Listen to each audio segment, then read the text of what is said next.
करवा चौथ की कहानी। एक गांव में एक साहूकार के 7 बेटे और बेटी थी। सेठानी ने 7 बहुएं और बेटी सहित कार्तिक कृष्ण चौथ को करवा चौथ का व्रत किया। उस लड़की के भाई हमेशा अपनी बहन के साथ भोजन करते थे। उस दिन भी भाइयों ने बहन को भोजन के लिए बोला। आज मेरा करवा चौथ का व्रत है, इसलिए चांद उगेगा तब खाना खाऊंगी। भाइयों ने सोचा कि बहन भूखी रहेगी, इसलिए एक भाई ने दिया लिया और एक भाई ने चलनी लेकर पहाड़ी पर चढ़ गए। दिया जलाकर चलनी से ढक दिया। तब बहन ने भाभियों से आकर कहा, भाभी भाभी चांद देख लो। तब भाभी बोली, बाई जी ये तो चांद तुम्हारे लिए उगा है, तुम ही देख लो, हमारा चांद तो रात में दिखेगा। बहन अकेली ही खाना खाने बैठी। पहले कौर में ही बाल आया। दूसरा कौर खाने लगी तो उसे ससुराल से बुलावा आ गया कि जवाई राजा बहुत बीमार है, सो बहू को जल्दी भेजो। माँ ने जैसे ही कपड़े निकालने के लिए बक्सा खोला, 3 बार ही कभी सफेद कभी काला कभी नीले कपड़े ही हाथ में आए। माँ ने एक सोने का सिक्का पल्ले से बांध दिया और कहा कि रास्ते में सबके पैर छूती जाना, जो भी तुझे अमर सुहागन की आशीष देवे उसको ही ये सोने का सिक्का देना और पल्ले से गांठ बांध लेना। रास्ते में सब औरतें भाइयों का सुख देखना, इस तरह का आशीष देती गईं।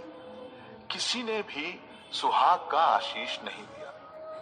ससुराल के दरवाजे पर पहुंचने पर पलने में सोती हुई जेठुती यानी जेठ की लड़की झूल रही थी। उसके पैर छूने लगी तो वो बोली, सील हो सपूती हो, 7 पूत की माँ हो।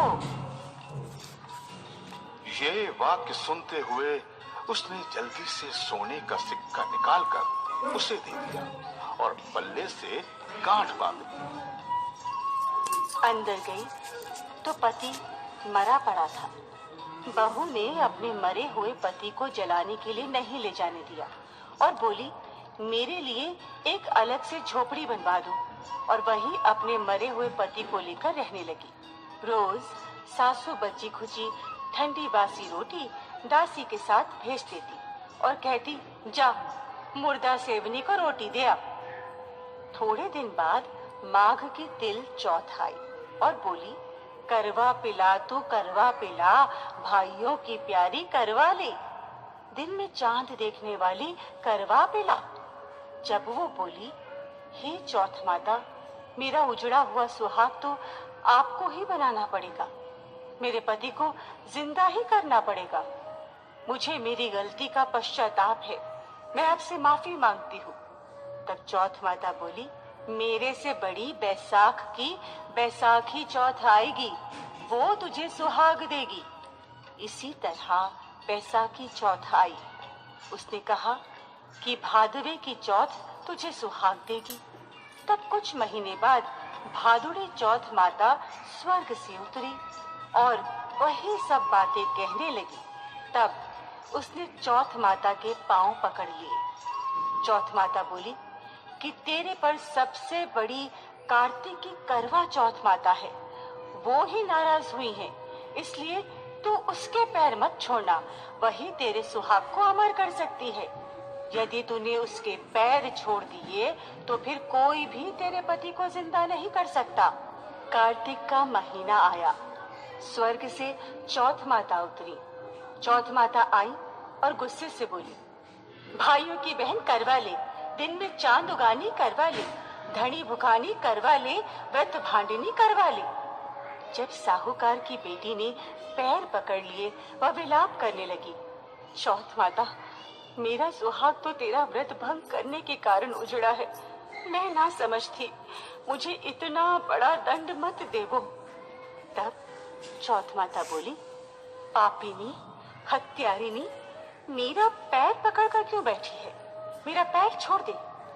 तब वो बोली, मेरी बिगड़ी हुई आपको बनानी ही पड़ेगी, मुझे सुहाग देना ही पड़ेगा, क्योंकि आप सब जग की माता है और सबकी इच्छा पूरी करने वाली है।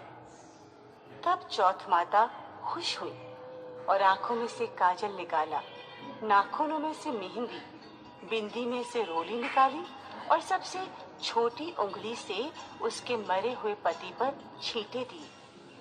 छींटे देते ही उसका पति बैठ गया और बोलने लगा, मुझे बहुत नींद आई।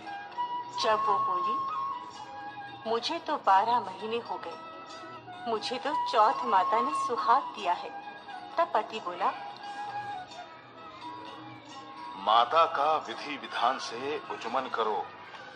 उधर ननद रोटी देने आई तो उसने 2 जने के बोलने की आवाज सुनी, तो अपनी माँ को जाकर बोली कि भाभी तो पता नहीं किससे बातें कर रही है।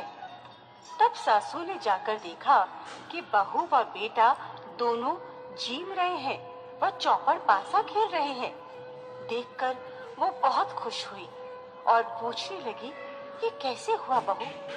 तो बहू बोली, ये सब मुझे मेरी चौथ माता ने दे दिया है। और सासू जी के पैर छूने लगी। सास ने अमर सुहाग का आशीष दिया, लेकिन बोली कि पूरे नगरवासियों को ये बात कैसे सच लगेगी।